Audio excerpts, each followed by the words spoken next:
Wow. 3 big votes. 3 big votes. Today, douche Hall of Fame. And it's Hillary Clinton's vote, right? Yeah, I mean, people are really into this because you can't, if she were to win, she wouldn't be able to be inducted. So we have to do it today. Okay, so... the risk that she might win tomorrow. All right, so today, big induction ceremony, possibly with the douche Hall of Fame. Tomorrow, of course, is the election. And then Wednesday, we vote again. And I'll tell you about that. Tuesday, we vote. Tomorrow, we vote for President of the United States. But on Wednesday, we vote for us. We vote for America. We vote to define our future. What kind of future do we want? What kind of future will we create? I'm a big believer of as a man thinketh, he becomes. What we think, we will become and create. I think I'm actually finally beginning to get it. I really do. I don't know how I would have done things over again if I had to do them with the same information from the past. I think I would do it exactly the same way I did. It was the best I could do. However, Wednesday, we have a chance to do it all over again. And this time we have more information. For instance, it's not about the leader. It's not about the Republicans. It's not about the Democrats. I get that now. It's about us. And that's the good news, because what made America great in the first place was us. America is good. Some people in the press are saying that people like me created Donald Trump, which is absurd, like I had that much power. But I didn't. But neither did the Republicans. Neither did the right. Neither did the left. Neither did the Democrats. Neither did Barack Obama. Some on the right say that Barack Obama created Donald Trump. I think they're incorrect as well. We all together created the conditions that allowed Donald Trump to flourish. And the same with Hillary Clinton, all of us. Those who stood or still stand cheering or defending those things that we know are wrong. And I'm going to add another group in fact, a much larger group. You know who else helped create? Those who remained silent the entire time. Do you know that only 18% of the American people of voting age actually vote for President of the United States? It's down to 18%. The silent have a ton to answer for. Same thing with Hillary Clinton. Left says, look what you conservatives have nominated. Yeah. Hey, progressives, hold on just a sec. Take a look at what you nominated. And the right can't blame her for getting away with corruption. She's gotten away with corruption. The Democrats, the press. No. Let me ask you this. Well, let me start here. A recent study conducted by members of the faith community showed that when it comes to corruption and the things that we do in our own life, Christians show no statistical deviation from those not claiming faith. In fact, those who claim that they have no faith in some areas have higher marks than Christians. So if we aren't living it, why should our politicians be expected to? I mean, this is our own life. In our own life, she's getting away with it. We celebrate cheating in taxes as a culture now. We celebrate Ashley Madison. For the love of gosh, the Ashley Madison. They were exposed and somebody broke in, took all of the addresses and the names, exposed all the people that were paying to cheat on their spouse, and they still are in business. We celebrate cheating. I want you to know all of the things I warned about, extremism, civil unrest, monetary crisis, war, it's all coming. And I believe the average person can feel it. It's what they feel inside. It's not a prediction, it's a warning. And something is ringing in us saying, boy, tomorrow is really important and kind of scary. But let me point something out. All of these things aren't coming because of Barack Obama. They're not coming because of George W. Bush. They're not coming because Donald Trump wins or Hillary Clinton wins. It isn't coming because of Putin, Osama bin Laden, the Castro boys. It's because of the heading our mistakes and choices have set us on. We've failed by choosing a side over principles. Churchill said, "Some men change their party for the sake of their principles. Others change their principles for the sake of their party." Which one are we? We failed the republic when we compromised what we knew to be true, because if we didn't, we wouldn't get what we wanted. Now take this out of politics. This is true. The banks, boy, the banks sure have ripped us off. Really? Let's go with the banks here for a second.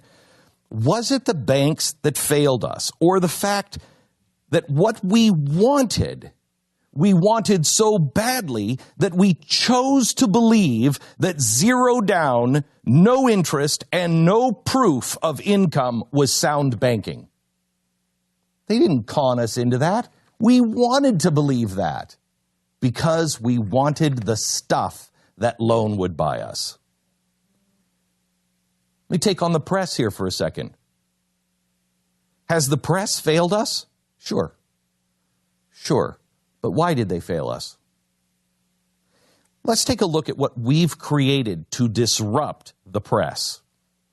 Is Breitbart and Drudge right now any better than CNN, NBC, ABC? Are they any better? Better. Yeah, they might be much, much worse. In fact, I contend they are much, much worse. But it's on our side. And so the sites that we created and we support, because the press is so lopsided, we tolerate because it helps us get what we want. If our side is winning, the ends justify the means. And let's not complain about the press, because let's look at the press that we all now have, because we're all publishers. You know that little thing on Facebook that says post? It should say publish, because you're a publisher now. You can publish something for the world to see. Is your personal media, your social media, do you have higher standards than ABC and NBC? Do you have higher standards? Have you set a higher bar for truth and basic fairness? Or when you see something, a headline, you don't even bother to read the whole story, let alone check out if that story is from a legitimate source. Do you just post it? Are we behaving in social media in ways that our mothers would be ashamed of? And before you answer that, you better check your mother's social media, because we may have to go back to her mother to find some shame. We have changed as a people, and it is no longer about how we play the game. It's only about winning. That's what this whole election is about. It's not about win or lose. And we become so farcical that Molière couldn't have come up with some of this stuff. In fact, we become so absurd that the writers at Saturday Night Live no longer even have to earn their money. Stenographers can just prepare Saturday Night Live by writing down what they hear in the news. That's it. The point is, it isn't about them, whoever you wish to assign them. And this is where we can find our hope, because the only thing we have power over is us. Once we center ourselves and we come back together, directed by a polar star, a set of principles, then we, the people, can solve any problem. And we do it every time, and usually at the last hour. It wasn't Patton and Eisenhower or Churchill that saved the world from the evils of Hitler. It was the millions of people that we don't even know that fought on the beaches and worked overtime in the factories. It was every individual choosing for themselves to rise above the madness. And as a country and a people, we've done it time and time again. And in fact, as a parent As a human, most likely you've done it time and time again. When you thought there was no way for you to go on, you got back up on your feet because you know tomorrow's going to be better. Life goes on. It's what I choose to make it. I deserve more than the misery that I'm in right now. We're better than this. The election happens on Tuesday. That one day, and that one day only. Then the sun rises again, and it's Wednesday, where we're going to be faced with an even bigger choice. Right now, the polls say only 48% of the American people say they will stand with President Hillary if she's elected. And the number is much lower if it's Donald Trump. We used to say something, yes, he can get elected, but he won't be able to govern. That used to matter, the coming together after the election and being able to govern. But it doesn't seem to matter anymore. It didn't in the primary. It's all about winning. In fact, Donald Trump said something that I have to admit is true and I agree with. He said at one point, several times, you're going to get so sick of winning. And I remember thinking, that's ridiculous. Who's ever going to get sick of winning? Well, I am. If this is what winning is, I'm sick of it already. I am deadly sick of it. I know that's not what he meant. But if winning means that half the country loses, well, that's what causes civil unrest and civil war. And don't get me wrong. Again, 48% say they'll accept Hillary. Less than that say they'll accept Donald Trump. It's both sides. It's all of us. But we do have another choice. May I ask, when did we start allowing the President of the United States to affect our lives so much? Nobody affected it didn't affect our parents' lives to the degree that this has. This has been all-consuming. Why did I allow myself to believe that if Obama won in 2012, the world would be over? Country wouldn't make it to 2016. I believed that. And let me flip it around. Do you know how many people are that believed that if Romney won, life would not go on? The people on the left? Oh my gosh. I would bet those people on the left that fought hard against Romney, that said he was the worst diabolical woman hater ever, those people who fought in 2012 against him would give their right arm for Mitt Romney right now. What we do tomorrow is really important. What we do on Wednesday will define us, and the world will be watching. So I can't tell you what I'm going to do or what you should do, but I'm going to tell you what I'm going to do. I believe that I have new information now. I've learned from the past mistakes, and I see Wednesday as a chance to not repeat the mistakes that we made with the battle under Bush and Gore, and Bush and Kerry, and Barack Obama and John McCain, and Barack Obama and Mitt Romney. I've learned. So I'm going to spend the next 4 years taking the beam out of my own eye before I worry about anybody else. I am not going to say that either one of these two is going to be the death of us, even though that's what I feel. But we're going to make it because we have each other. I am going to continue to speak up in defense of the principles that I believe in. I'll call out the leaders who fail to live up to those principles or even their own principles, but I'm going to clean out my own house first, and I will stand with anyone who is honestly trying to do the same. I'm not going to make it about him or her, the president. I'm not going to make it about us versus them. I will listen more. I will learn more. I will read more. I will reach out more. I'm going to spend the next 4 years kissing 1,000 toads in effort to find a single prince, one that actually is trying to do the same in his or her realm. May not find any, but I bet you we do. And when we do, together, we will change the world for good. And that brings me to this. I'm going to stop worrying about doing well. I'm just going to worry about doing good, come what may.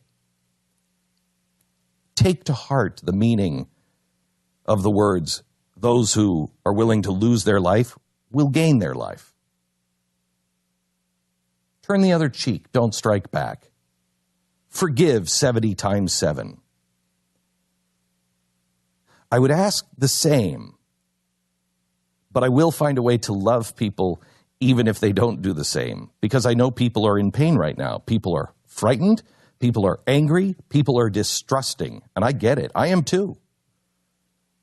But I'm going to do my best not to add to the anger or the distrust. And what's more, I will try to heal the wounds, even if new wounds are inflicted upon me by the person I'm trying to help. To me, on Wednesday, we have a chance to say, it doesn't matter where you've been. It doesn't matter who you voted for in the past. It matters where you're headed. Words don't matter anymore. Show me the deeds, and that will tell me what you believe. Preach it all the time from the pulpit, brother. But I'm not going to join you until you get out of the pulpit and I see you living it at your toughest moment. That's what made America great. I've been called crazy a lot lately, but I'm going to start taking that as a compliment, because I think everybody can see the world is upside down and everybody's gone insane. And if that society calls into question my mental state because I refuse to play this game another quarter, so be it. The definition of insanity is doing the same thing and expecting different results, so I'm going to do something entirely different. And I hope to gain different results. And if they want to call me crazy, that's fine. Maybe it's time all of us go just a little bit crazy. Now this, major bank is being criminally charged with identity theft for creating an estimated 2 million unauthorized accounts using customer data. Have you seen the commercials from Wells Fargo on this? Hey, we had horses at one time. We're credible. No matter where you bank, you make sure you keep a close watch on your personal and financial data. When something like Wells Fargo can do this, that says a lot. Make sure you have LifeLock. If you're a LifeLock member, become a victim of identity theft, the U.S.-based team of LifeLock will resolve your case.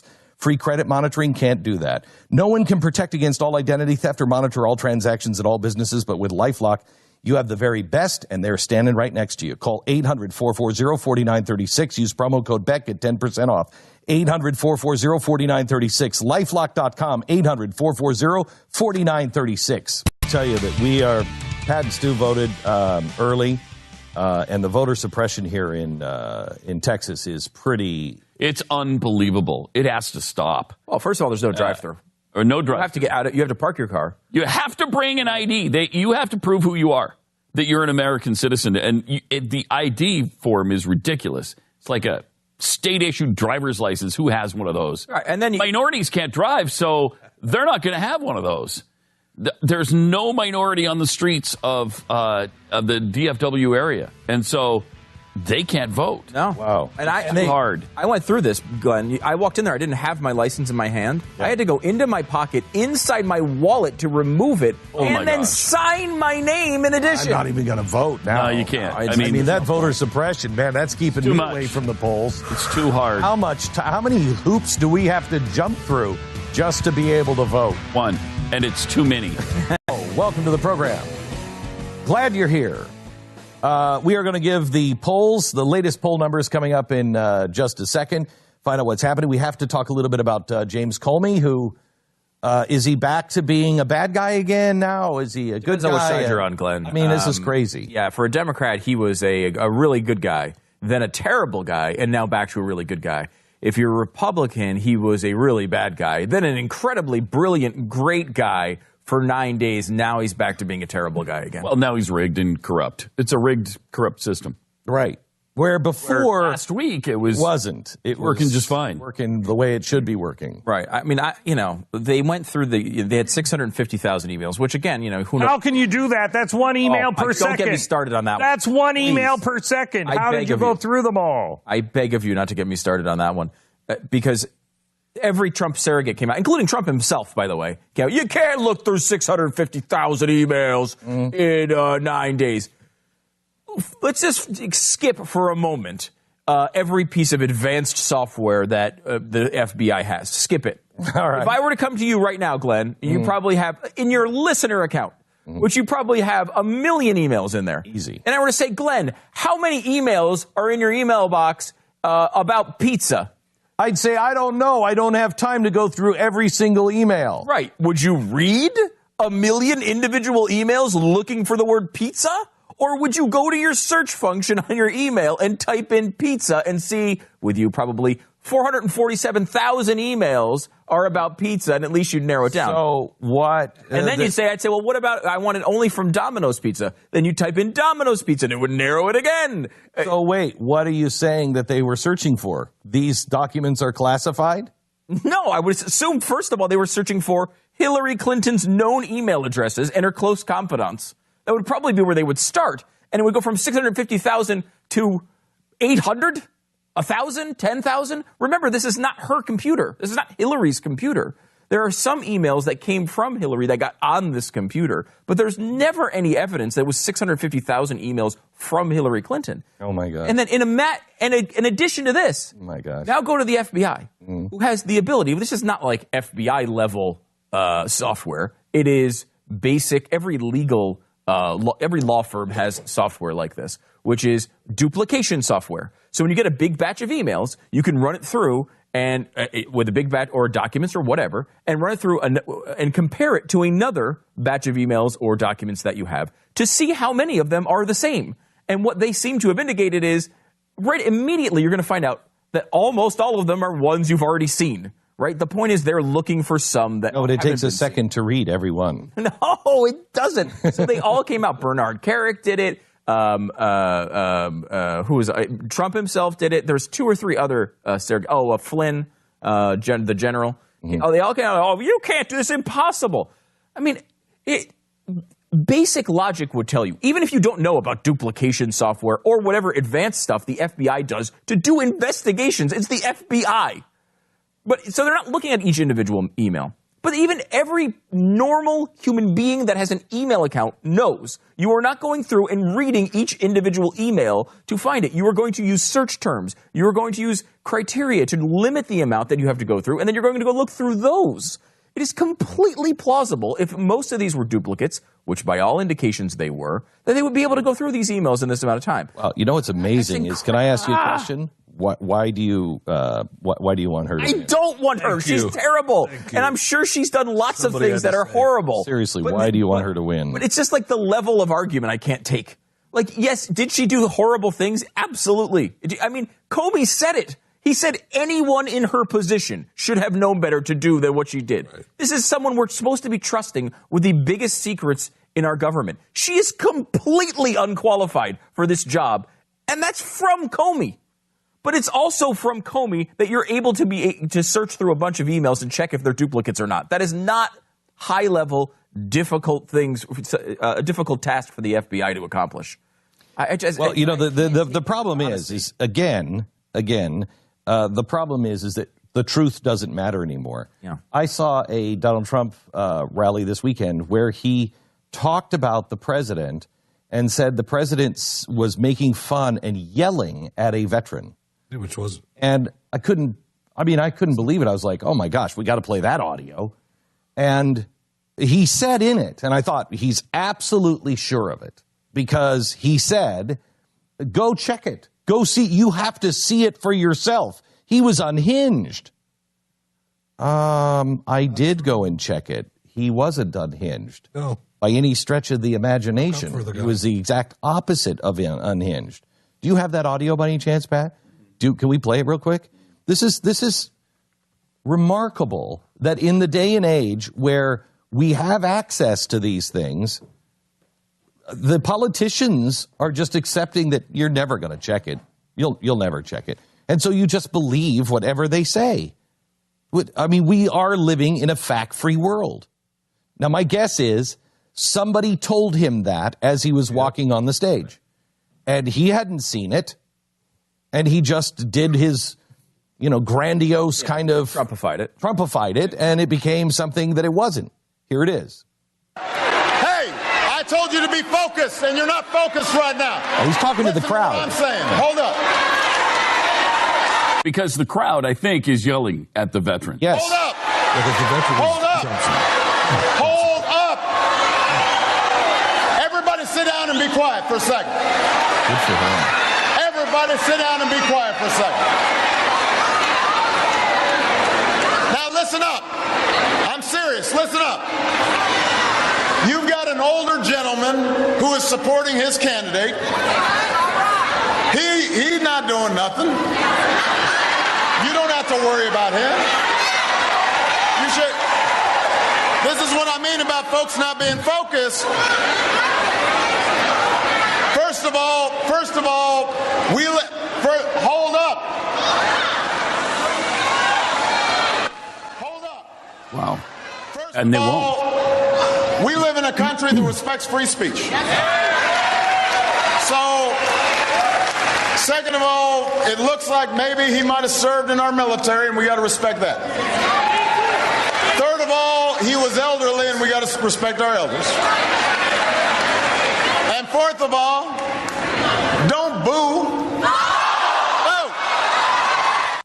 I mean, he didn't do anything wrong there. He did nothing wrong there. In fact, he did what every president, every politician should do, and actually lead instead of feeding into the worst of the crowd. Right. He fed into the best of the crowd and called them out. What's remarkable about this audio to me is, look how long it took the president of the United States to say, stop, stop, stop, stop. To his fans too. I mean, to his fans, and not only just his fans. Look, we are in a clearly different world. If when I was growing up, if Ronald Reagan would have said to his crowd, if any president would have said to his crowd, hold on, it would have stopped the crowd. We weren't buddies with the president. He wasn't a cheerleader. He was the president of the United States. There was gravitas to that. We should also probably point out that I don't actually believe that he cares about his First Amendment rights or respecting respecting your elders. But the point is, he's doing this because he knows it's the right thing publicly to do, and he knows it's the right thing for the campaign to not just sit here and yell at it. Like it's not good optics, as they would say in politics. So let me play this for you. Let me see if could you play the Bill Maher thing from Friday? Did Bill Maher mean this? Listen to this. I know you're young and idealistic, so I've heard these young people on the news, and they say things like, well, Donald Trump, I don't like him, but Hillary, I can't vote for a liar. I mean, first of all, it's just apples and oranges, an orange. But kids, I've been doing this for 23 years on TV. I've seen a lot. I know politics. This is different. I promise you this will not make your life better. And also, once fascists get power, they don't give it up. You've got President Trump for life. I know liberals made a big mistake because we attacked your boy Bush like he was the end of the world, and he wasn't. And Mitt Romney, we attacked that way. I gave Obama $1 million. I'm so afraid of Mitt Romney. Mitt Romney wouldn't have changed my life that much, or yours. No, absolutely correct. Or John McCain. They were honorable men who we disagreed with, and we should have kept it that way. So we cried wolf, and that was wrong. But this is real. Yeah. This is going to be way different. That's incredible. I mean, that's incredible. Amazing. That's an amazing moment. That's incredible. And I have to say, finally, finally, somebody else is trying to do the same thing. Yeah, well, he did this weekend. What will he do next time? Probably. No, well, but that's what everybody says about me on the left. That's fine. We'll watch him. We'll watch him. Stand with, Abraham Lincoln said, you stand with a man when they are right. Mm-hmm. You leave when they are wrong. I'll join any man while they are right. And what he's saying there is, we cried wolf. We cried wolf. Mitt Romney would not have destroyed their life. Neither would John McCain. Neither did George W. Bush. And they cried wolf. And I don't think, and maybe they knew it at the time. I didn't. I really did think that Barack Obama, and he has done a lot of damage to the nation. Mm-hmm. But we're still here. We're still here. We still made it. Didn't think that would happen. So fighting for Mitt Romney because like there was no tomorrow because, well, we won't survive. Well, we did. We did survive. And we made mistakes along the way because we said, now he went on and said he's going to be a fascist. And once you have President Trump in there as a fascist, well, there is a chance that President Trump becomes a fascist. There is a chance that we become an oligarchy under Hillary Clinton. But I don't know if those are going to happen. I don't know if those are going to happen. That requires a series of events to happen that some of them are in our control, some of them are not. You know the fastest way to have a fascist dictator step into place is when the president himself can't control his own people. When his own people, where he can say, hey, stop, that's an old man, and they don't stop. And look, now this is not his culture, this is all of our culture. Look at how close, look at how long it took the president to turn his own crowd from yelling at an old man who, yes, was holding a Trump-Pence sign. But doesn't he have a right to do that? Wednesday is the day we have to pull the real lever. Wednesday is the day that we really make our choice of who we are. And honestly, these guys are a reflection of us. They are. In corruption and in behavior, they both reflect the worst of us, but us. So are we going to start leading? Because we're not going to get leadership there. Are we going to start leading? When the people lead, the leaders will follow. But that's the choice we make on Wednesday. Our sponsor that we want to thank for making this program possible, My Patriot Supply. Unpredictable events occur, and we make it through. But you take the time to be prepared. You know, we talk about food supply as if it's going to take, catastrophic economic meltdown, which I do believe is coming. But it could be just because you've fallen behind on the bills, because a big medical thing has happened in your life, because somebody in the family lost their job for a while, whatever. And then you're in trouble and you're behind and you're having a hard time making ends meet. If you have $997 right now, I am promising you that if you spend that with My Patriot Supply and get a year's worth of food for an entire year for one adult, breakfast, lunch, and dinner, for $2.73 a day. If you do this now, when trouble comes, you will have such light weight to carry on your shoulders. I promise you, you will thank yourself for doing this. Call 800-946-2325 or visit preparewithglenn.com. This is an unheard of offer that is exclusive to this program only. $997 for a year's worth of food. It lasts up to 25 years, tastes like homemade cooking. You can order now and sleep well, even in times of stress for your family. Call 800-946-2325, 800-946-2325, or go to preparewithglenn.com. Hello, you sick, twisted freak. We have a guy who is running for the Senate, Stu, is that right? He's running for the Senate? No, running for, the U.S. Senate in Louisiana, John Fleming. This is the seat being vacated by David Vitter, and there's going to be an inevitable runoff on December 10th. That could be who controls the Senate. John Fleming is the constitutionalist there. There's like 400 people running, including, what's his name, the racist... David Duke. David Duke. Be specific these days. Yeah. He has been... John Fleming is a great, great candidate. He's currently in Congress, and he's running for the Senate, and he needs your support, and that is tomorrow. We have him coming up in just a second. Also, David Barton is going to be with us, talking about some of the other races that are critically important. I think they're recalling judges in one state, trying to get the judges, the Supreme Court judges recalled. And it's quite an interesting story because the argument now is that we shouldn't be able to recall judges. We should never be able to take judges off the bench. That's what happened in Washington, D.C., and look where that got us. These guys are not gods. Back in a minute. The next 2 days could fundamentally change America, for better or for worse. Our first change comes tomorrow. You have to vote. Even if you don't care how the presidential race turns out, there is tons on your ballot to concern yourself. Congressmen, senators, judges, local ballot initiatives. Make sure you have your say. We're going to get into those things coming up in just a second. Special note to Louisiana voters. Who controls the U.S. Senate may come down to you.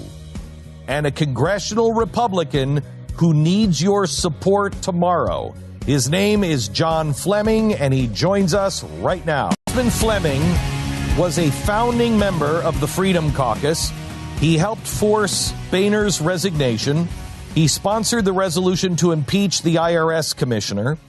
In other words, he isn't in D.C. just to do a job. He actually tries to do the right thing and hold the people in his own party accountable. He is now pushing against the leaders in his own Republican Party. It is like a 400-person race for the Senate. And this could be this could mean the balance of the Senate. Where does the Senate go? We may not know until December. This is the one where David Duke is running in this race, and he is currently battling for second place. John Fleming taking the seat vacated by David Vitter. Welcome to the program, John. Well, thank you, Glenn. Great to be on with you. And yes, it's quite a battle. And again, this seat may determine the direction of the U.S. Senate, whether it's Republican or Democrat controlled in December.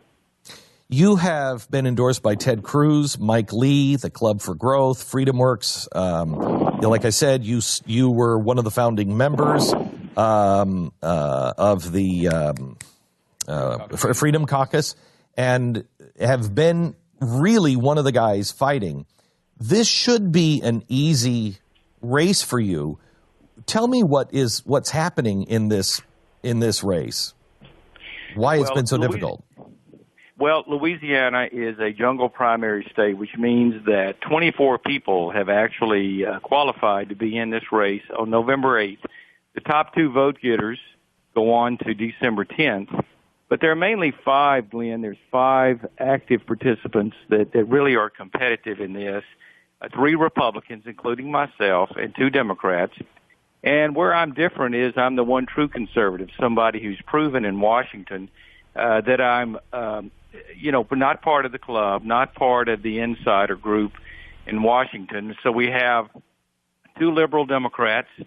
We have a rhino Republican who was a Democrat for 20 years before he switched parties because the state did. And then we have a Republican that's running against me who votes with Democrats. So, again, I'm the one true Republican who has stood up to leadership in both parties while in the House of Representatives.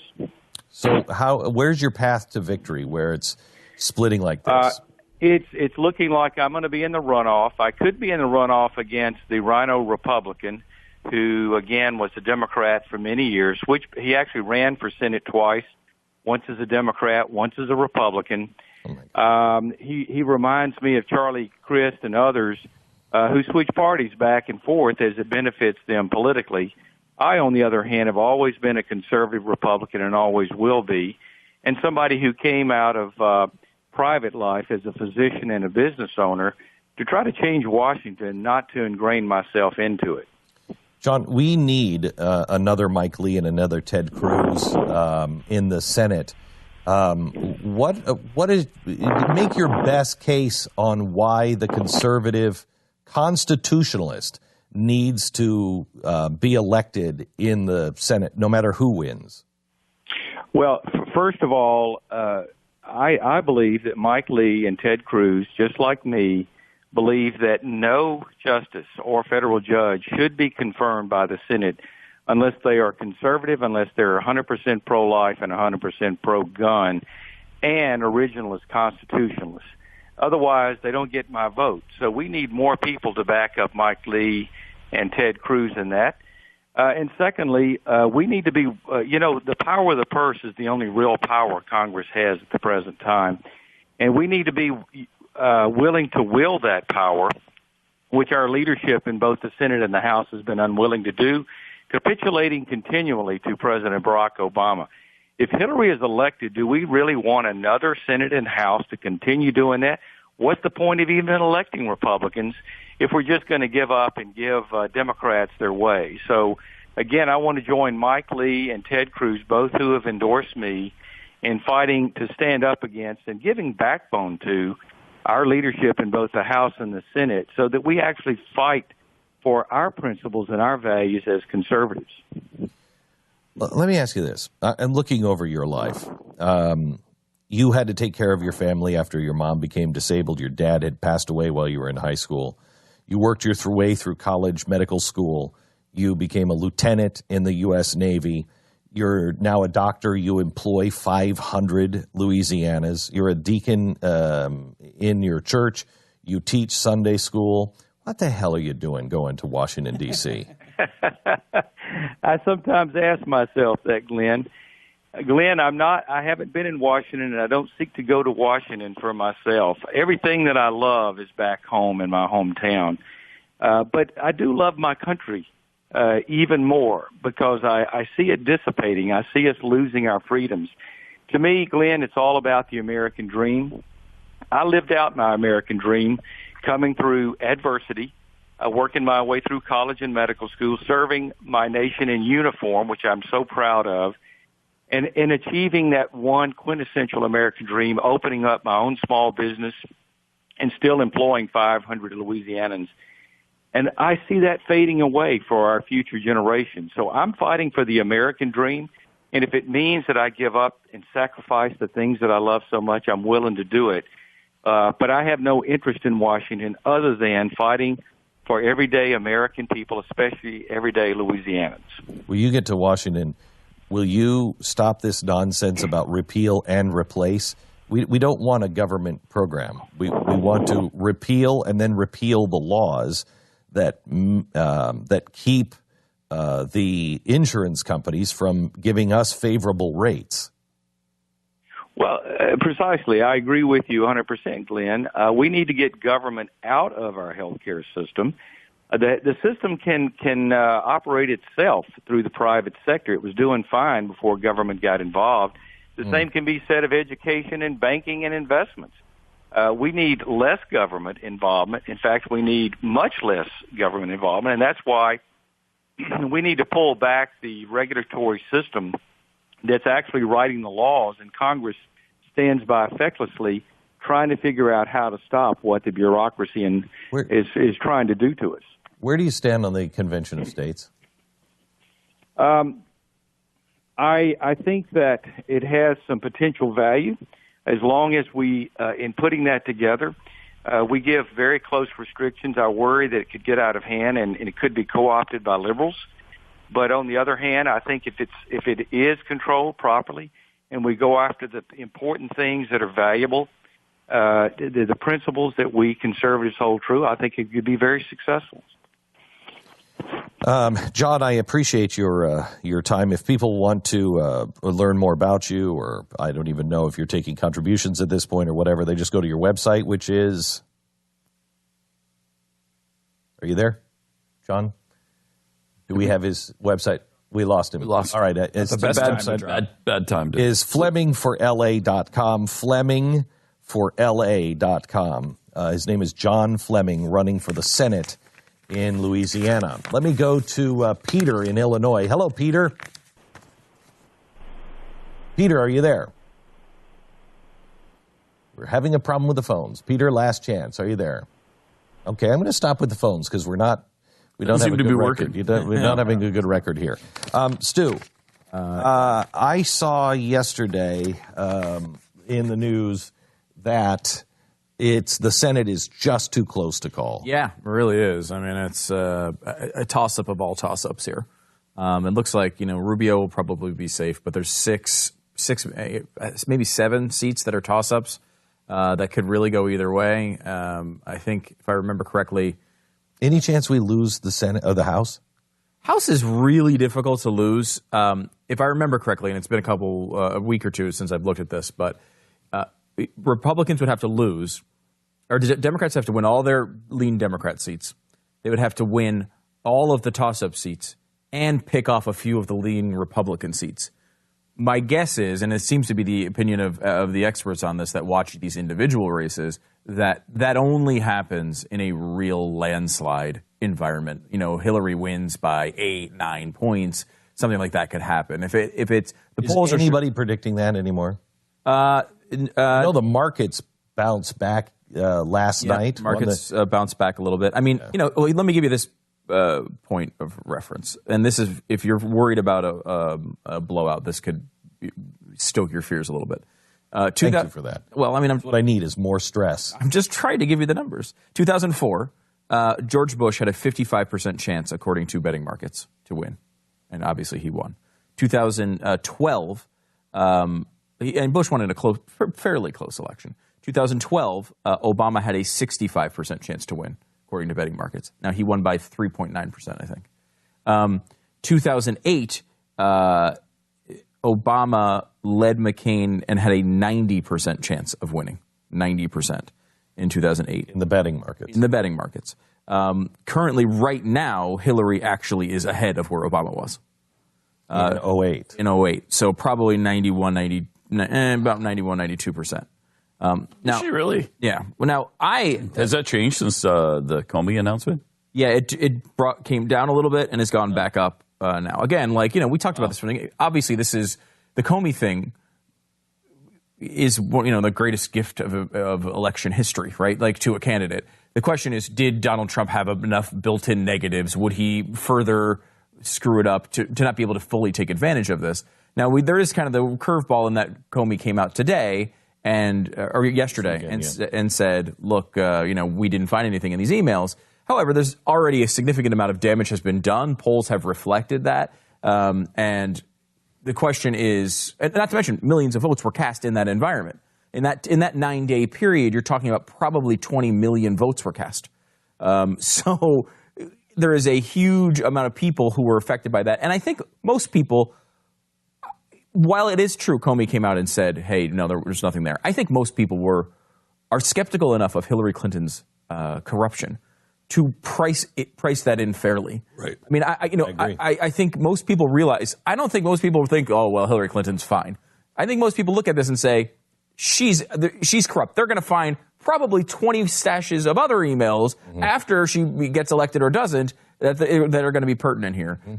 So I think people have priced that in. The question is, can Trump take advantage of it? Right now, it doesn't really look like he is. The polling is stalled in a 3 or 4 point Hillary Clinton advantage at the moment.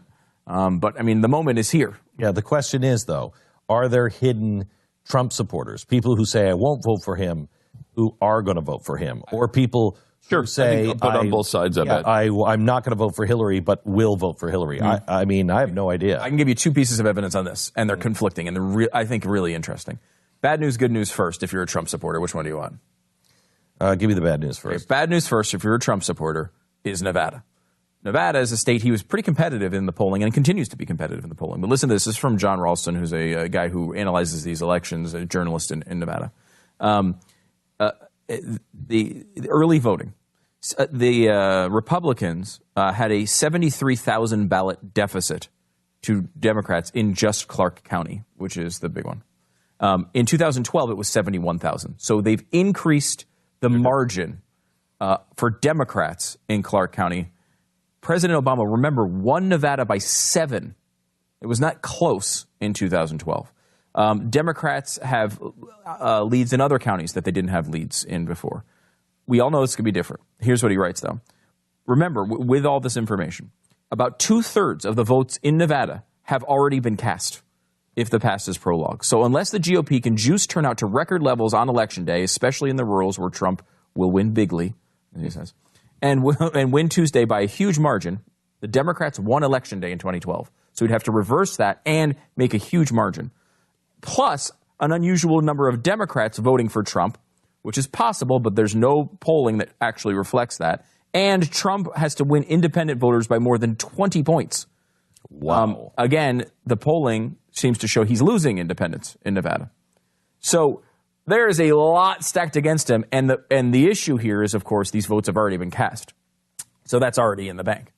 Now, on the other side, so Nevada looks really bad for him as far as early vote. On the other side is the Donald Trump dream situation that seems to be developing in North Carolina, where, again, this polling has been close. Hillary is winning most of the polls.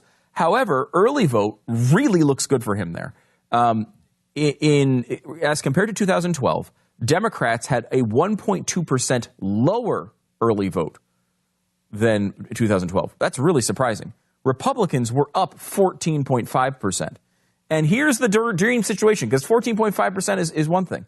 Unaffiliated voters increased 42.2%. Holy cow. Now, if those unaffiliated voters are those hidden Trump votes, there's some evidence that if it's them, you got a big turnout there. If you go deeper into the numbers, you find, and this is according to the Early Vote Project, which has really been analyzing these votes, there is no gender gap, really, in the increase of voters, but African-American votes in North Carolina, which would be the key to the Clinton win there, down 8.7% from 2012. Whites up 18.6%. That's Donald Trump's people. Yeah, and then other races are increasing percentage-wise, but don't even wipe out the lower number of African-American votes. So those things add up to, look to me, really good early vote numbers in North Carolina for Trump, really bad in Nevada. Now this. Repossessions of autos in the U.S. hit 1.6 million in 2015. That's the third highest level on record. The number is predicted to rise to 1.7 this coming year. Cars are selling, but people are having a tough time paying for them. Things are going to get worse. They just are, and it's not going to be a consequence of either of these presidents. I mean, they may add to the fuel, but it is because of the choices that we have made throughout the years, starting 20 years ago at least. I want you to consider spreading your risk out because, where is it? There's a story today I want to hit about what the Fed is going to have to pay for this time. And this time, I mean, it's an amazing story. I can't find it now. I'll do it a little later on the program. But the Fed is looking at a doomsday scenario if we hit a recession. Well, we're going to hit a recession. And the things that they have to consider as reasonable now are insane. Please consider gold or silver now. 1-866-GOLD-LINE. 1-866-GOLD-LINE or goldline.com. Read their risk information. Find out if buying gold or silver is right for you. 1-866-GOLD-LINE or goldline.com. To the program, glad you're here. Doc is going to come in for a second, talk a little bit about what he sees happening this week. Doc does a morning show on the Blaze Radio Network and has his finger on the pulse of what Americans are feeling right now. Interested to hear what he thinks is going to happen. Any updates? I know you're going to do election by the numbers next hour, but any updates, Stu, that you can give us now? That have you settled into what you think is going to happen or not? Well, I mean, really, the polling is kind of over. Right? I mean, this is it. There's going to be a few more that are released, but generally speaking, they're all going to be, everyone's releasing their final poll. And most of them are in the general vicinity of a small Hillary Clinton lead. You go back and you look at past elections, and the leads are bigger than, for example, Romney was behind by 1 in most of these polls. And we're seeing Hillary Clinton up by 3, 4, 5. But, it's within... If you remember, Romney was down by 1 in the polls and wound up losing by 3.9. So just use that as a baseline. That was a 2.9% difference then... but it could go the other way, too. Exactly. So if it goes the other way, you're looking at a really tight election. If it goes the way of Hillary Clinton, you're looking at McCain-Obama, sort of a blowout scenario. So there's a chance of both of those happening. It really depends on who turns out tomorrow. Who turns out tomorrow. No matter how you vote, please go out and vote. Lots of things on the ballot that you need to be aware of. We'll give some of those to you coming up in just a minute. Also, David Barton is going to be our special guest next hour. Stay with us. Where'd you get these? Just at the grocery store, at the 7-Eleven? 7-Eleven. The little pens that are also boxers, and you push. One looks like Trump, one looks like Hillary. Don't touch the hair. You are all predators. I'm gonna build a wall. Make America whole again. Make America great again. Vladimir Schmadimir. My IQ is huge. Check out my super PAC. Never forget 7-Eleven. Oh, these are... But your words is actually spoken. So yes, that's great. Hysterical. Better than the actual debates, I will say that. Yeah. Doc Thompson is here from the radio show and Doc Thompson radio morning program on the Blaze Radio Network. What is your prediction for tomorrow? Hillary by 3 or 4, solid enough where there's not a, we need a recount, it's under a point, but not a landslide. I say 90% chance she's your president, and probably a 30% chance that Tim Kaine's going to be your president. Within that first term, I've said that for a long time. A vote for Hillary is a vote for Tim Kaine. If you haven't done your research on Tim Kaine, it doesn't get much better. Yeah. It's pretty awful. Yeah. Pretty bad. So, better than Hillary? No. Wait a minute. I will not accept that from anyone. Okay, hang on. Possibly less corruption. We just don't know. But attitudes, ideas, and what he hopes to do, his agenda, exactly the same. Yeah, okay. It's the same. All right. Yeah, possibly less corruption. Right. I just think we need more research. I mean, the guy ran the DNC. Can you imagine? Yeah. Can you imagine having, after all of this, having a president for the next 3.5 years that none of us know anything about? After all of this. Yeah. You remember he was one of the first people to come out and support Barack Obama in 2008. And the speculation was that he was going to be his VP pick. And from the people I know in Virginia, say that was likely going to happen, except people said, wait a minute, you're a young young presidential candidate. We need somebody statesman-like, a senior. Because remember, you used to have the senior-looking president, then the young guy, just in case, right? Mm-hmm. And it kind of flipped. So they went out and got Biden for that then. So then he ends up DNC. This guy's connected across the board. I'd like to see 2 12-year-olds run next time. I think they'd be more statesman-like than, Good people don't go into government. That's right. That's why we don't have nice things, kids. That's why we don't have nice things. What is the... You're fired. What is the... what's going to happen on Wednesday? I mean, you keep avoiding the big vote, which, of course, today on Pat and Stu, does Hillary Clinton get voted into the Douche Hall of Fame? And that's really the one I think most people are talking about. But if you want to bury the lead a little bit, we can talk about, the country. Is Donald Trump in the Douche Hall of Fame? He's the grand nozzle. Grand nozzle of it. Yeah. What do you have to do to be the grand nozzle? You have to be voted 95%, and he was. Into the Douche Hall of Fame. He was at 99%. Wow. And then you get the extraordinary honor of then also having to... A special vote. We get a special vote on who the grand nozzle should be, and that's also a 95% requirement. Yeah. Which is pretty amazing. What are the duties of the grand nozzle? You're the top of the heap of the Douche Hall of Fame. Yeah, kind of like the public spokesperson. I mean, he replaced Jesse Ventura, who was the grand nozzle. Oh, yeah. Which is, quite an honor. Yeah. What's the margin of error on that voting? Is there... do you have a margin of error? There is no margin of error. There are no errors. Error, you're in or you're out. Okay, gotcha. So that'll be interesting. And we've never had a 100% vote in our history. I say that since you promoted this today, that it happens today on the Pat and Stu Show, there will still not be 100%. It's very possible. There's got to be somebody out there who's like, I'm going to be the one that's... Well, there's purists. There's always purists in Hall of Fame voting, as you know, Glenn. Well, I mean, actually, you don't know. Honestly, hang on just a second. How does someone you're a purist. What are you waiting for in the douche Hall of Fame? If Hillary Clinton... Well, the purist thing is, like, this happens in the Baseball Hall of Fame a lot. You never get unanimous. No one gets voted really in unanimously because the people like the idea that no one has ever been a unanimous, entry into the Baseball Hall of Fame. So people will kind of cast a vote, even though they know they're going to get in there on the second ballot, or they know they're going to cross the threshold of actually entering. They'll vote no to keep that tradition going. We think there could be some of that going on in the douche Hall of Fame because, look.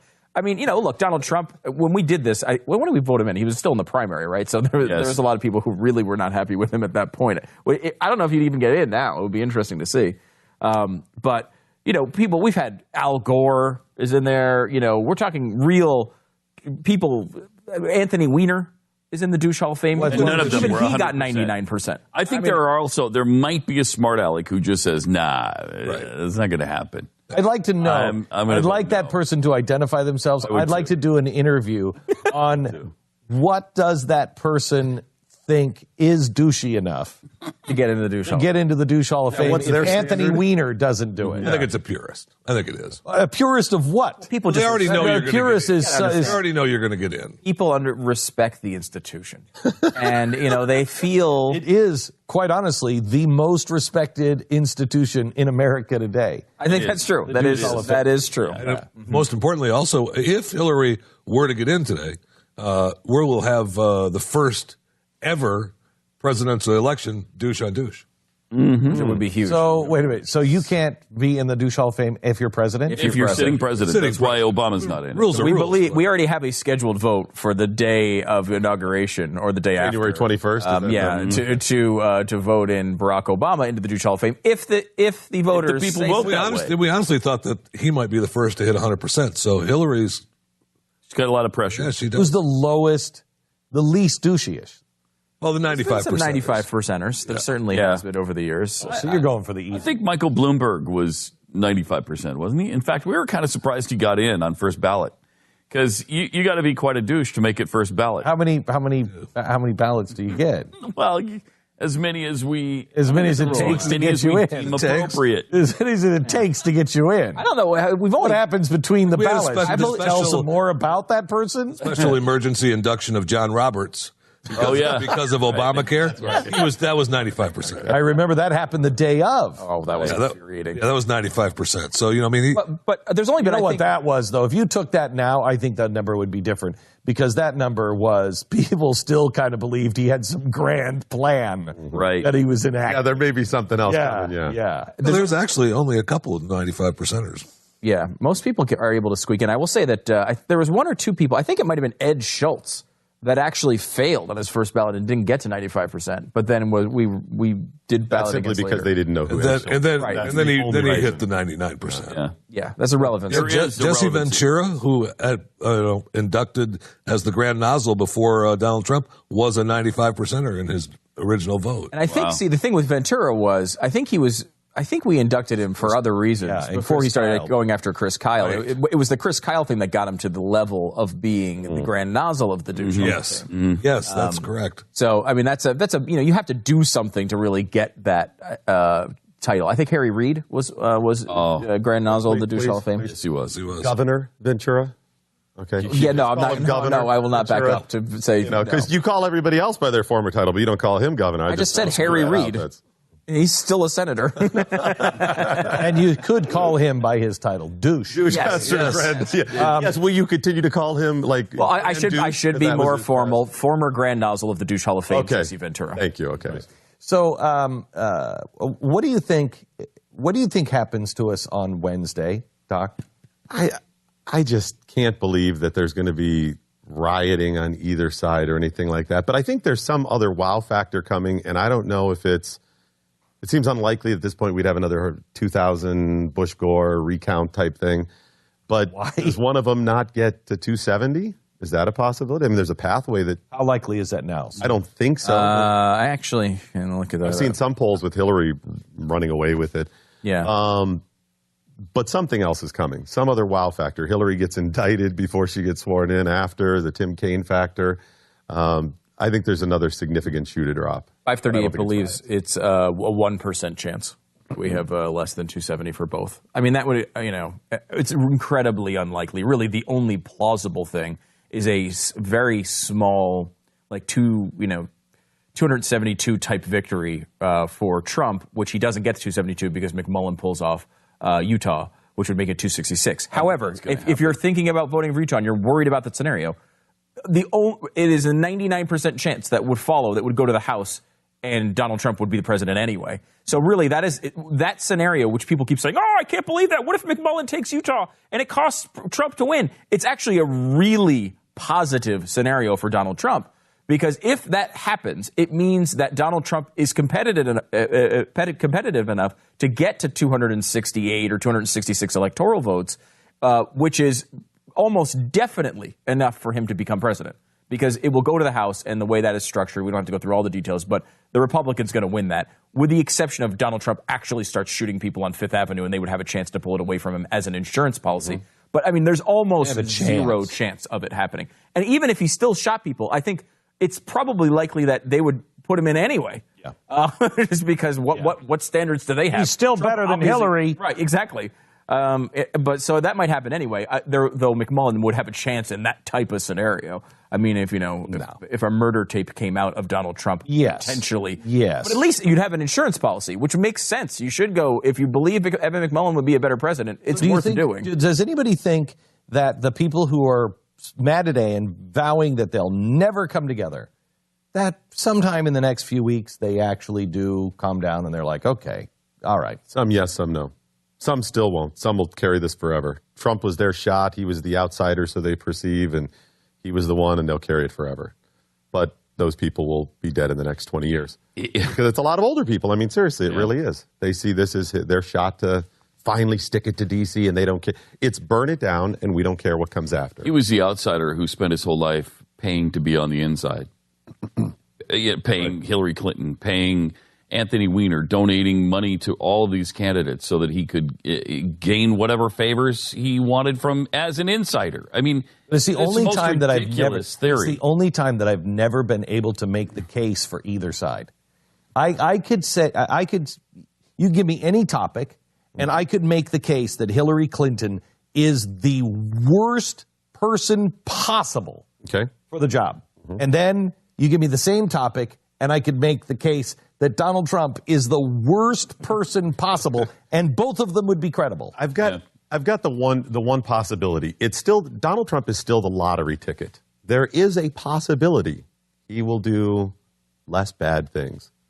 That's a possibility. I hear that a lot. No, I mean, it'd be Hillary. You know what she's any evidence of that, but there's. I mean, because you don't, right? Right. He hasn't been in those situations. He hasn't been in office, whatever. And I think that's what people are clinging to. They're saying, okay, maybe he's an empty vessel of their hopes. Right. Exactly. And I understand that. I also understand how he got to where he is. I mean, I agree with some of the stuff he says. I just don't think he'll necessarily do it. I have no evidence, so I can't personally vote for him. So I'm not critical of the people who have said, I can't do it because of Hillary. Correct. Mm-hmm. I get you people. Correct. People who are on the bandwagon early on that love him. I don't get. I don't understand. I don't get. I mean, if you were there a year ago, August. No, I don't. When we had 17 or 18 people up there, I don't understand that. But if you came, towards the end of the primaries and you were like, oh, look, he's my guy. He's going to put Hillary in his place. And I believe him that he is going to, get a lot of blacks voting for him. And you'd be surprised at the numbers. Well, I am surprised somewhat at a 1% of the minority vote, but who cares at this point? I guess we're a day away from this. Yeah. But it's like these arguments where people, because I hear this all the time. I'm sure you get calls all the time, Doc, where it's people saying like, well, at least Donald Trump has a chance to be a good president, and maybe he does. Who knows? I mean, anything can happen. But these arguments make sense for Gary Johnson or Evan McMullen or somebody else like that. We know more about Donald Trump than almost anyone in public life. The man has a 40-year record that has been examined over and over. I mean, he has more on, at least a 30-some-odd-year record. He has a record that is almost has more depth to it than almost anyone else in public life. We know who this guy is. Yeah. I mean, he came to our attention during the Reagan administration. Yeah. Mm-hmm. I mean, who else has weathered that long? Right. So, I mean, he is on record. And the other thing about him, which is great with Trump, is he likes to talk. Yeah. So, I mean, go to blaze.com/thefeed for the Douche Hall of Fame vote today. Simply Safe Home Security. I'm glad you got that last. You were about to go to commercial. Just want Hillary Clinton in as that grand nozzle, don't you? I really want her to win. Simply Safe Home Security protects millions of Americans. To help keep you safe, they are improving their service, and now they have their new Simply Safe security camera. The camera connects to the sensors of your alarm system. Anytime your system detects something, anything moving, it records. Somebody comes home, you get a recording. Someone tries to open a window, you get a recording. You'll see everything that happens at home. Somebody tries to break in, it will call the police automatically. It will take the video, and the police will be able to watch it. You give it to them as evidence. Check out Simply Safe's new camera today at simplysafebeck.com. You want camera for your security at your home? It's a great idea, and it's simple with simplysafebeck.com. Tomorrow we're going to be going through the election coverage with you, like giving birth. I don't know what we're at the end. I don't know what we're giving birth to yet, but there'll be a lot of screaming and gnashing of teeth and accusations and never touch me again kind of stuff. Maybe some blood. Yeah, maybe some blood. That's tomorrow night on The Blaze. What time do we start? Do you know? 7 Eastern. 7 Eastern time. Blaze TV. Blaze Radio starts at 7 Eastern as well. Yep, we'll be doing that. It's on theblaze.com/radio. I'll be anchoring it with Robin Walensky, and we'll have people at various campaign headquarters. We have even a surprise. We have a surprise one. We have a surprise tomorrow evening that you don't want to miss. So join us tomorrow only on The Blaze. Election night coverage like you will not find anywhere else. Keep us on your iPhone or your app, or you can watch us on television.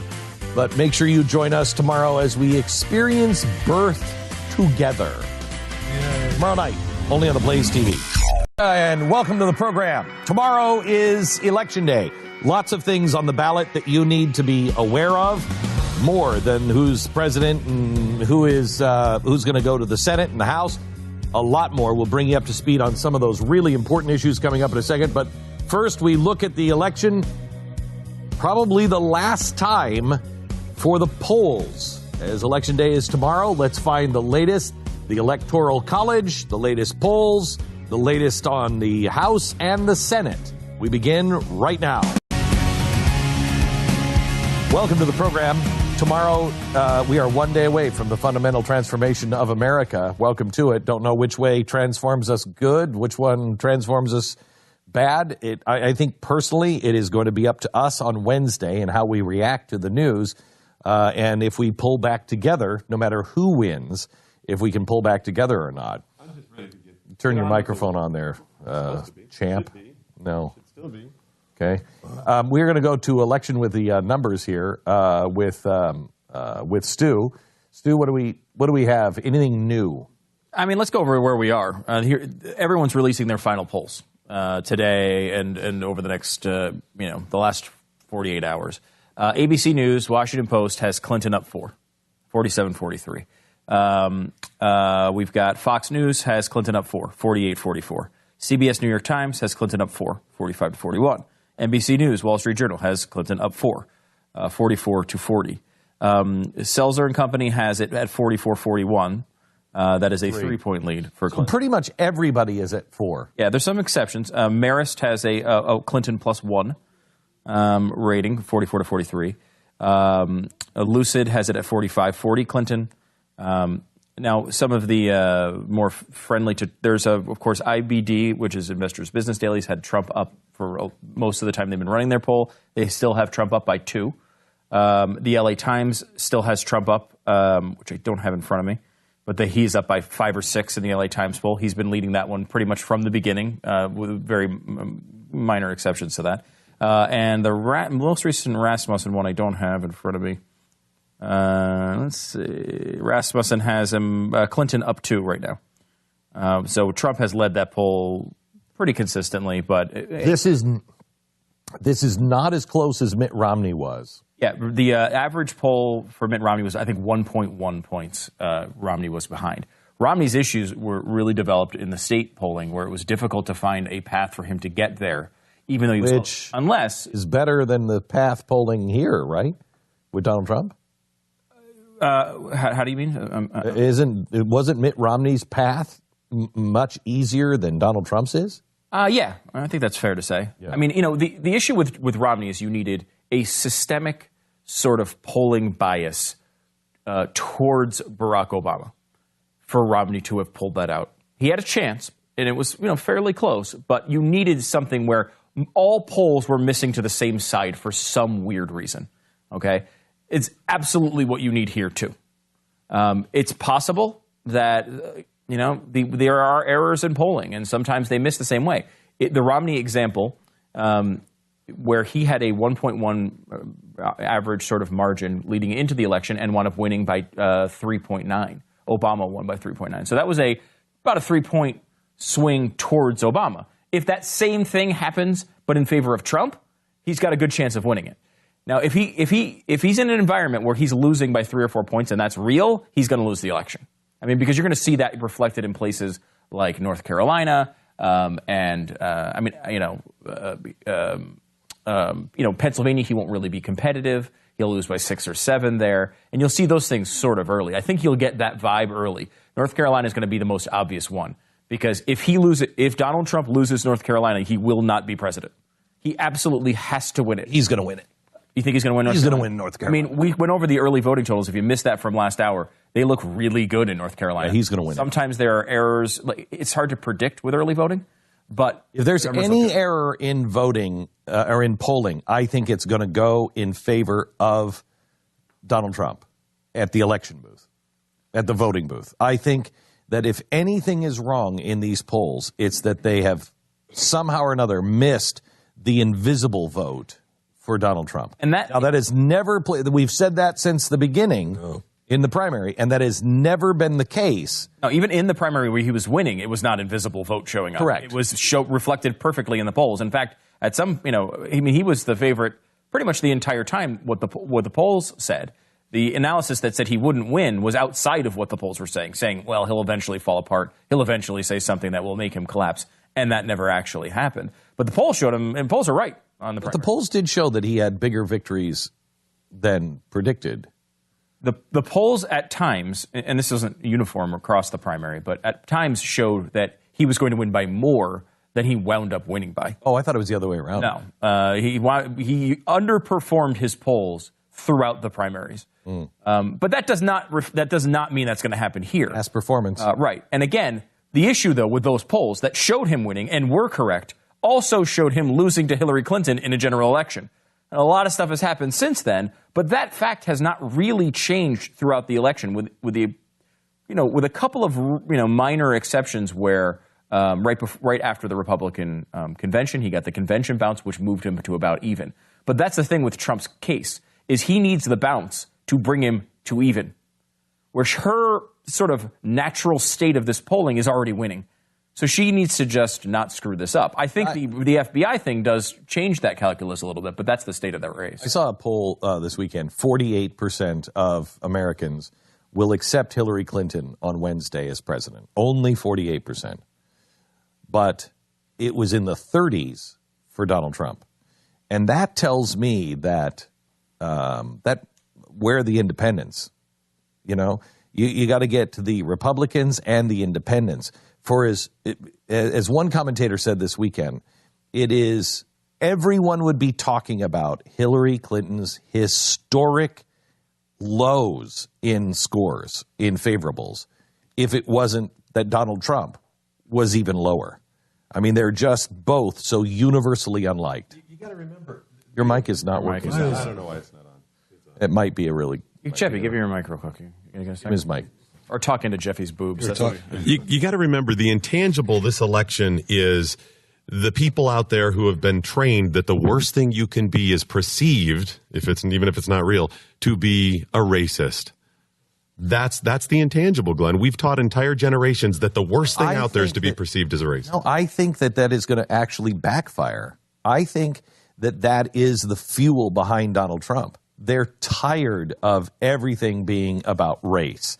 Everything being about, the rich versus the poor and politically correct. And I just think that's the fuel of his fire. Now, which shows up at the poll, I don't know. See, I think that was the case 5-10 years ago. I would say absolutely right. I think you're spot on. I just think your timing's off on it. I think there are a lot of people that are tired, and they're the ones supporting Trump in that. But I think there's more people out there that just believe that being mean is the worst thing you can be, and they perceive him as mean. I think that's where we are. I don't feel that way. I'm tired of the political correctness. There's a lot of, and the millennials, they'll learn about political correctness in a few years. I just don't think they're there yet. I don't think they're voting. I mean, maybe I not. think this is going to be a historic low for I believe that. millennials. And that's, probably bad for Hillary. I mean, because if Hillary does not turn out for the young vote and the black vote, which she's having problems with both of those areas, the only thing that's saving her is the Latino vote. Did you see when she actually asked a millennial to come up on stage and introduce her? Oh, yeah. Oh, my gosh. Do you have that, Pat? This millennial gets up and was a Bernie supporter and introduces her and is in the middle of saying, horrible things about Donald Trump. And then he gets to her. Listen what happened. You guys ready for the election? There's a lot of important issues being talked about in this election cycle, and one of the biggest ones is student debt. In 2012, 71% of college students in America graduated with student loan debt, and the average amount of that debt was $26,000 per student. While the part-time reality TV show star and full-time bigot Donald Trump thinks that raised the hard-working immigrants are what's wrong with their country, but failing to even talk about this issue. But unfortunately, Hillary doesn't really care about this issue either. The only thing she cares about is pleasing her donors, the billionaires who fund her election. He understood the whole People who introduction. really trust Hillary are Goldman Sachs. Citigroup can trust Hillary. Wow. The military-industrial complex can trust Hillary. Her good friend Henry Kissinger can trust Hillary. Let's get her up here. Hillary, come here. Now, they walk out on stage. She is so trapped in the world of the elite that she has completely lost grip of what it's like to be an average person. She doesn't care. Voting for another lesser of two evils, there's no point. This is a Hillary Clinton introduction. And if you can't hear all that audio, he's saying, Hillary is... She's in the pocket of Goldman Sachs and big business and big banks. And she doesn't care. Complex. I mean, he just goes after her, and the audience is a little stunned on how did this guy get picked?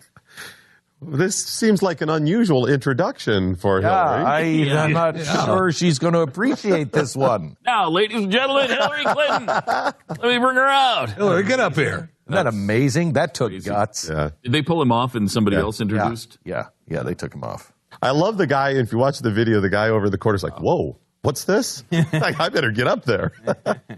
Incredible. Yeah. I think looking at the polls, you have, if you have maybe 216 for Donald Trump electoral votes that are leaning his way, about 272 to Hillary. That, of course, leaning her way. Leaning her way. And then these are strong leans. These are not fights. I mean, they're not like toss-ups. If we put the toss-ups in, there's about 69 toss-up electoral votes. But wait, she's already there with just the leans. Correct. So Donald Trump would have to win his states, plus the toss-up states, plus pick off one in our lean Democrat column.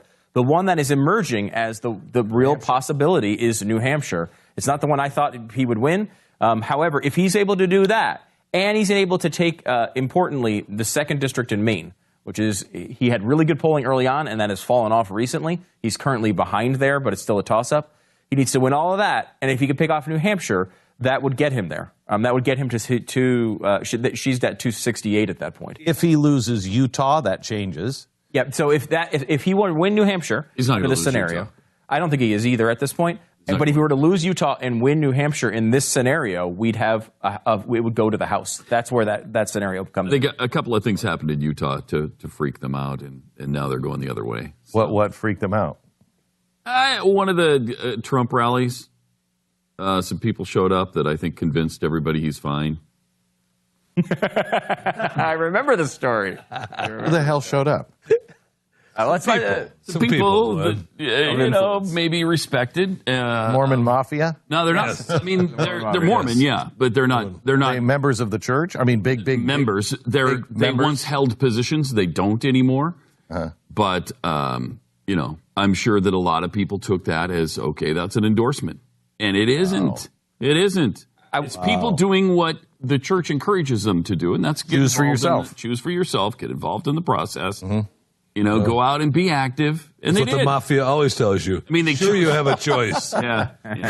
Sleep with the fishes or not? Yeah. It's your choice. I will say too. I mean, the best polling, and I think that helped turn everything around. Yeah, I think too, and that may very well have. A lot of that's been written about quite a bit. I think could have been our kiss of death too.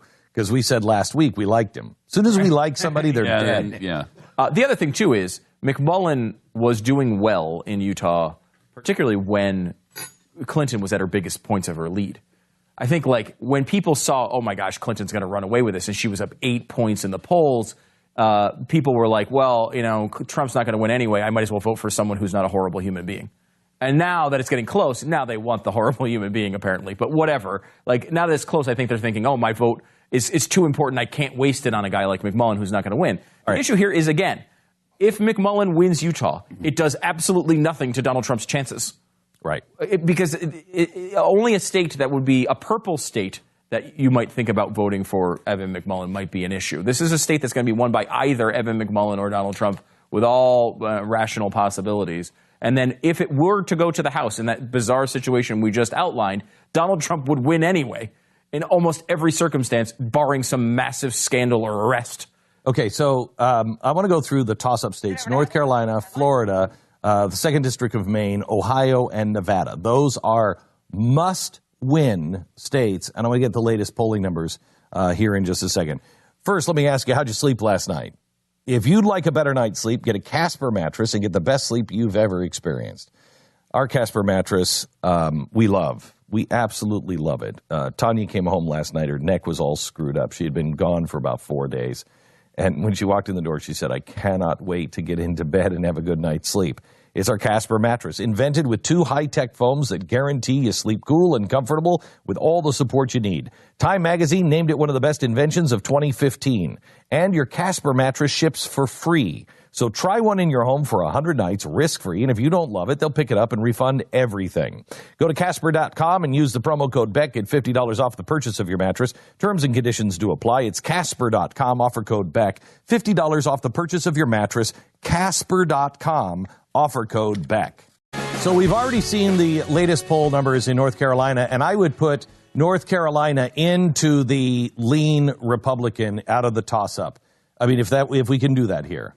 Yes, I would take North Carolina and say let's give it to him. We've kept him on that side, yes. Florida, honestly, the early vote looks fairly good for Clinton. I've kind of always believed for some reason Trump was going to pull off Florida. He has a lot of connections down there.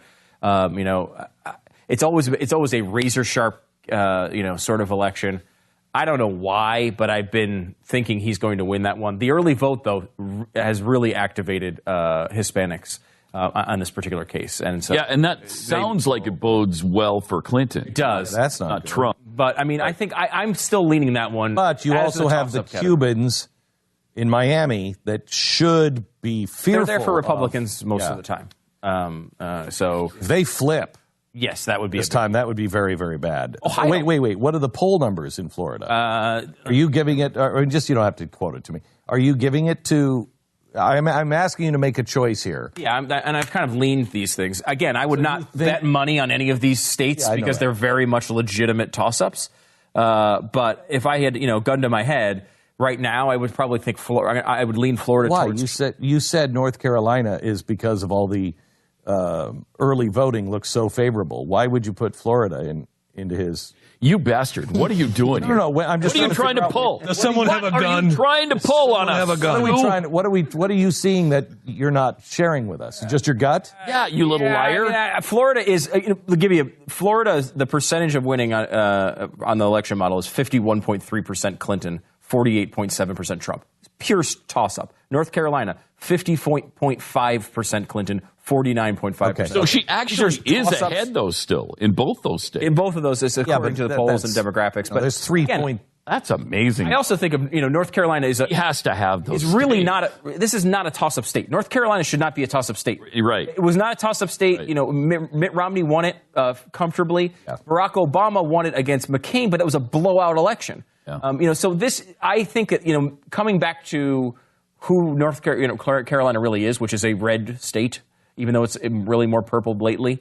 I think they probably will go there. The early vote supports that. Florida is a real toss-up, as it always is. I'm thinking, I don't know, Trump has had a presence there for a long time. He's familiar to people. There's a lot of retired New Yorkers. It's like that Sonic commercial with the two obnoxious guys who are always in those Sonic commercials, and they're talking about the two different worlds. And he's naming worlds that don't exist. Earth 2, Schmirth, Florida. Yeah, exactly. I mean, again, I'm purely guessing on these. They're toss-ups. They're in the toss-up column for a reason. It's impossible to know. But, just as a gut, looking at all the information, I think Ohio, I'm also leaning towards Trump. Trump, I think, is going to win Ohio, although it's going to be close. Nevada, the early vote looks bad for him. It's a state that, that's the Democratic machine. Right. The Reid machine is there. Yep. Romney lost it by 7, and the early vote looks bad. So what if he loses Nevada but wins New Hampshire? Does that get him there? No, it's not enough. It's not enough? He'd have to win Nevada. So he has to win Nevada and Maine and all the rest and pick off New Hampshire. Holy cow. Woo. The Glenn Beck Program. I want to get back to some regular topics after this election. Like Pat had an incident with his car where they told him, don't change the tire. He had a flat. Don't change the tire. Let us come and change the tire. It's too complex. Too complex. How much did it cost you? Because you didn't let them change the tire. It's going to be somewhere between $3,000 and $3,500. $3,000 because he wanted to do it himself. Yeah, and it's one of the few man things I can actually pull off. No, it's really. I know how to change. When did our cars become so complex? I had a car that you open up the hood and the engine was sealed. So you didn't even see the engine. It just had a plate over it. And you open it up and you're like, what the hell is this? To be fair, the car was able to have the tire changed by someone who read the directions properly and put the jack in the correct place. Right? Yes, so he could still do it himself. But they are making cars so we can't touch them anymore. You have to put the jack in exactly the right spot. Otherwise, you hear this noise. No,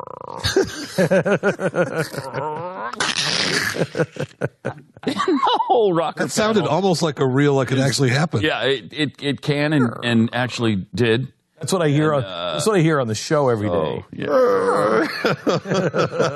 All right, let's look at the things that are being decided on the down ticket that have nothing to do with Hillary or Donald Trump. Medical marijuana will be legal in the majority of states, most likely. Oh, that's coming. And the number of states with legalized recreational pot could double tomorrow. I think you got 4 that have recreational legal now, 5 on the ballot. I guarantee at least 2 of them pass. I haven't seen any of the statistics. And one of those is New Hampshire, so that should help Hillary. One of them's California, too. Yeah, one of them's Maine. Maine and Massachusetts. Right. The other's California. Once California happens, Arizona. Everybody's going to want to do it. Yeah. Everybody's going to. Well, once California does it, like textbooks. Texas and California. Once you get Texas and California, you're done. You're done. There is so much money in the recreational for California. They are just going crazy. And the only people that are really standing against it now, alcohol industry. Oh. They don't want the competition. The same thing happens with the casinos. They all try to ban the sports betting online. Yeah, exactly right. You guys are the ones standing up against this? Oregon may elect the first openly bisexual governor. How would I know anything about that? Kate Brown. How would I know anything about that? I don't know what you're saying. Well, I don't know. Let's just move on. Kate Brown, she was the Secretary of State. She assumed the role after the other governor resigned in a corruption scandal. She is now running. She is openly bisexual. So? No, she will be the first openly LGBT candidate or person ever elected governor in American history. You can't choose love. It's a bit. Shut up. You also may soon have the constitutional right to hunt and fish. Oh. Indiana, hunters in Indiana, they're voting whether to amend the state's constitution to establish a defined right to hunt and fish. Same in Montana? Same in Montana, Kansas, and any place else. I don't think so. That's interesting. That seems unnecessary. What am I missing? No. Because people are going out and they're having. This is a future. They're worried about staving off something that. They're going out and saying you can't. Okay. You don't have a right to hunt, or you don't have a right to fish. You can't bring your own food home. And so then I have to buy it, and eventually I'll have to buy it from the government as part of Soil and Green. And this is an interesting. That's okay. Yes. First of all, yes. But second of all, this is an interesting approach that states have taken lately. And I don't think it's actually working. This idea that you preemptively go in and try to block an issue that's not necessarily bubbled up yet. So you try to get a constitutional amendment or something in your state to block something. And what it seems to be doing, and marriage is the most obvious example, is just bring the issue to the forefront more. And so like with marriage, they came out and they passed the Defense of Marriage Act and all these constitutional bans in these cities or in these states, and it wound up seemingly moving the debate more into the mainstream and furthering it. And then it was overwhelmed. I can't imagine, though, that we will move further down the road of you can't hunt or fish. I mean, that just seems. Well, we couldn't imagine any of this stuff. But here, it's natural right to feed yourself. See, the argument on gay marriage was natural right to be with who I want to be with. So I have a natural right to be with this person. You can't stop me. This is I have a natural right to feed myself. Yes, you do, but you just can't feed yourself on that land. That's right. And where can I go for free food? Kroger.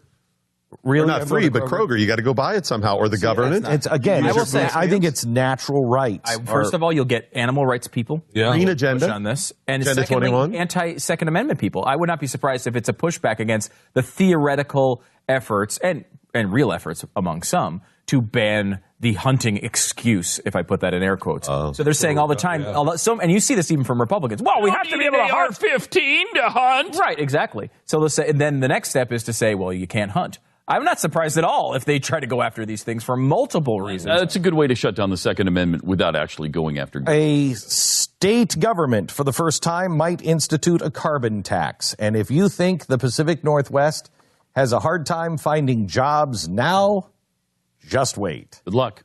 Good luck. Do it, Washington. Do it. See what happens. So they got a carbon tax. It is Initiative 732. Is David Barton on the phone with us? Yeah, he is. Oh, he's here. Come on in, David. Come on in. He's got one about the death penalty too.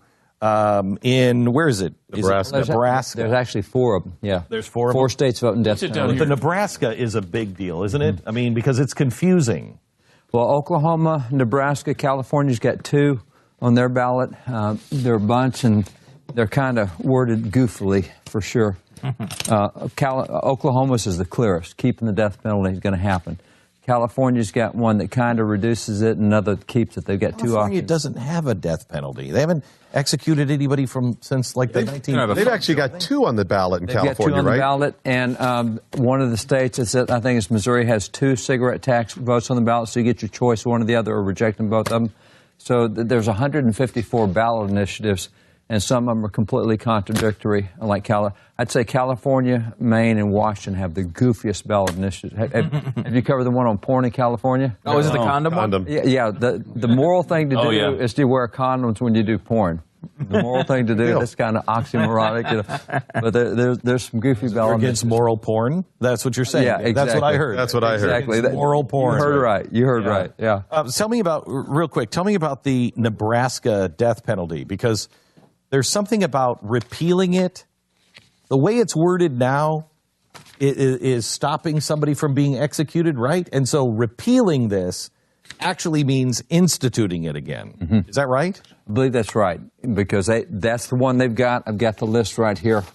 That is the one they've got. And by the way, Kansas has death penalty on the ballot in a very unusual way. They've got 5 of their judges up for retention elections, and their judges overturn death penalty. The jury awards death penalty, and their judges just dump it. So the U.S. Supreme Court, on 7 occasions, has dumped the Kansas judges. Now think of this.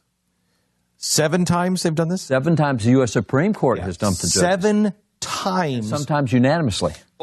Unanimous. 7 times the Supreme Court has overturned the Kansas Supreme Court on this. Yeah. And so the people have had enough and said, look, we're gonna get these guys out. There's the guys, and there's two guys up in Colorado on retention elections that also have to go. So are they kicking all of them out? Well, there's one good one on the Supreme Court. Caleb Stegall, vote yes to retain. The others need to know. And the Court of Appeals, only two, Catherine Gardner and David Bruns. That's right. Then everyone else is vote not to retain. And by the way, Oklahoma's got a really important amendment up. They're getting rid of what's called the Blaine Amendment. 26 states have the Blaine Amendment.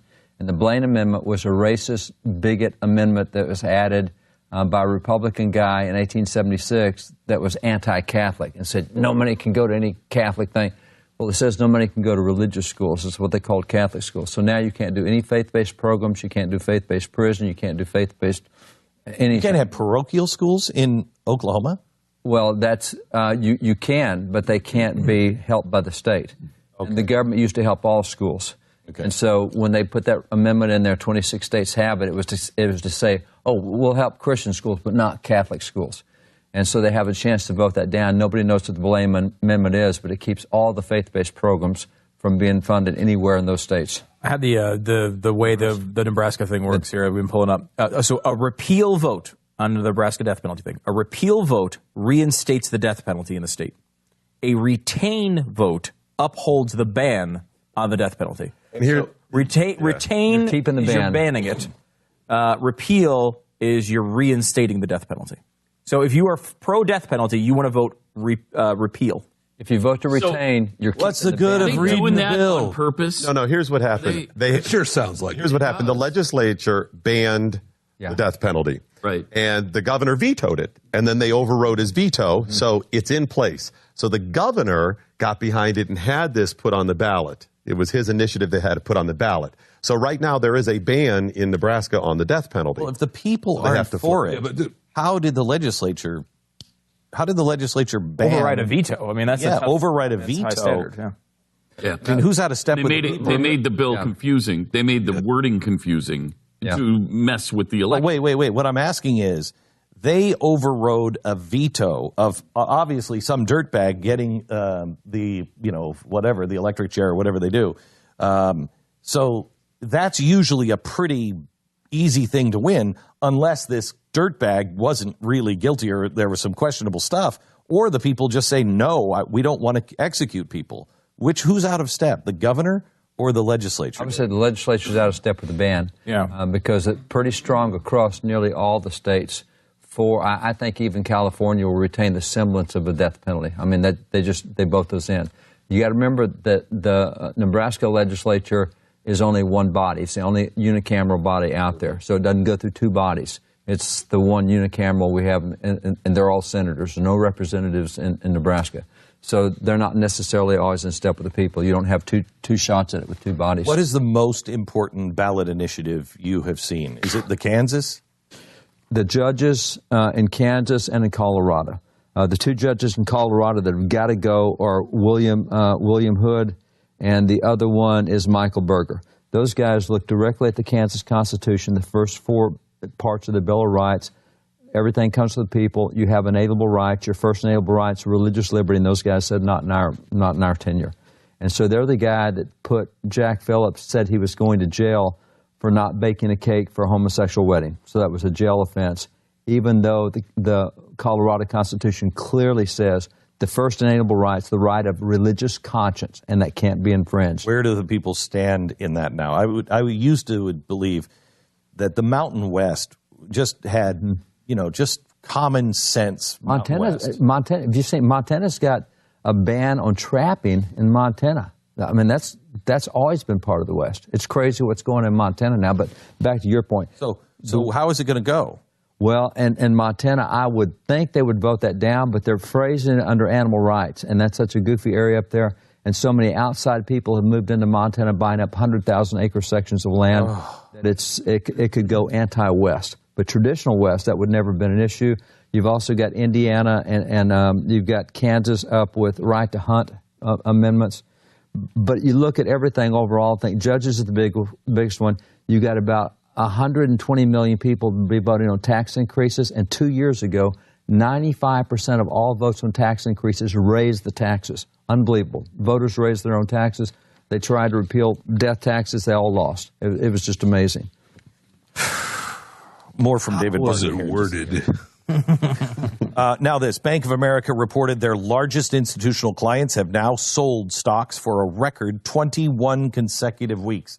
That means the big institutions are saying, I want to get out of stocks. They've been doing it for half a year. Yesterday, the stocks rebounded on the news that Comey said, hey, maybe we're not going to do anything with Hillary Clinton. It looks like she's clear again. Stocks went back up. Gold fell. People felt a little more comfortable. We're going to see an interesting Wednesday, possibly, in the stock market and see what's happening. But this has nothing to do with the president. This has everything to do with what our system, our central banks, and our banks have been doing now for 20 years. We're going to have to pay the price soon. Call Goldline today at 866-GOLDLINE and ask them about their price guarantee program. Ask them about the special gold coin. They are called legal tender units. They're from the Perth Mint in Australia. They're the only individually sealed little teeny tenth of an ounce coins that come right from the mint. That is easy to break up for trading, easy to keep in your wallet, easy to make sure your kids have one of these things to be able to get anywhere in case they get stuck, in case of a dramatic breakdown. Call Goldline now. Great investment, but you have to do your own homework and figure it out on yourself. Call 866-GOLDLINE, 1-866-GOLDLINE or goldline.com. David Barton, you think that Donald Trump's going to win tomorrow? That's intuitive. That's based on inductive, not deductive. So what? Tell me what he wins. Where do you think he's going to pick up the states from Hillary? What should we be watching for tomorrow? I think if you watch early states coming in, Ohio and Pennsylvania, those would be the first two. If those go well, then you start looking at Wisconsin and at Michigan. You look at Iowa. You look at other states that are all toss-ups. Well, depending on whose point of view. Well, in that McMullen wins them, you mean? Oh, yeah. Oh, by the way, just so you know, there are 31 presidential names on the official ballots. So 31 people running for president. There's 560 that have qualified to be write-ins. So you got lots of choices. Yeah. There was probably, I early voted, and there was 10 or 15 probably in Texas, right? Yeah, there's including the write-ins. Well, one of them is the Constitution Party of Texas and Idaho. Now, why those two states? And really weird. Candidate from the Constitution. They hate each other. This is, they hate each other. So, David, now I've got about 20 seconds here. Do we come together on Wednesday? Yeah. No matter who wins? No, I think there will be a reuniting of factions that are right now split, but I don't think the nation comes together. I think that some of the split on the right will come together, but I don't think the nation comes together. How do we do? Well, we'll have to talk about that on another show because we have to start coming together. We're in deep trouble. Yep.